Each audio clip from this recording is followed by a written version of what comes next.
My name is Rich Paredes and I'm going to be showing you a wonderful business. What if I can show you na pwede ka palang mag-business na hindi mo kailangan magbenta, doesn't require selling, hindi mo kailangan magbigay ng sobrang daming oras. And so sobrang simple na negosyo to, everyone can do it. So I'm going to be showing you one of the great products of Longreach Philippines. And this one, this is my personal favorite kasi this caters 70% of the market. And just imagine, the product is a mandatory product. So, excited na ba kayo makita?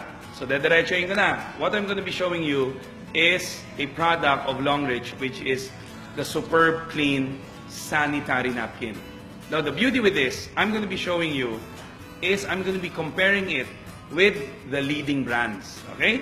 So, we have here brand X and brand Y, and this is our napkin. Now, dito pa lang sa napkin natin, mapapansin mo, ibang klase kaagad yung packaging. Kasi gawa po siya sa aluminum foil, which is food-grade aluminum foil, para mas matibay. And once you get the napkin, ito na po siya, you can actually seal it. So, resealable yung napkin natin. Is that good?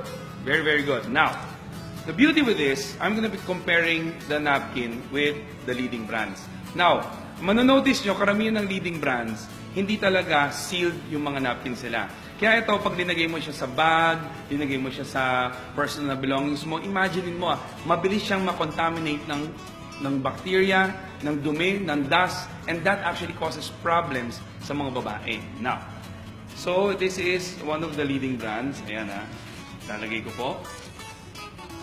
Now, ayan. So this is brand X. Now, ito po si brand Y. Ayan. Now, syempre ang babae, dalawa lang naman po ang hinahanap sa napkin. Kung komportable suotin at kung nag-a-absorb. So dito itetest natin pareho itong mga napkins na to compared with our napkin. Now, I just want you to notice, sa napkin pa lang namin is makikita mo 360 degrees, sealed na sealed lahat. Sobra siyang sealed and sobrang safe. Kaya anytime na gagamitin mo siya, kahit ilagay mo siya sa bag mo, hindi siya malalagyan ng dumi, ng bacteria, ng kahit anong contaminants. Good news ba yun? Alright, now, this is what the napkin looks like. Now, what I'm gonna do is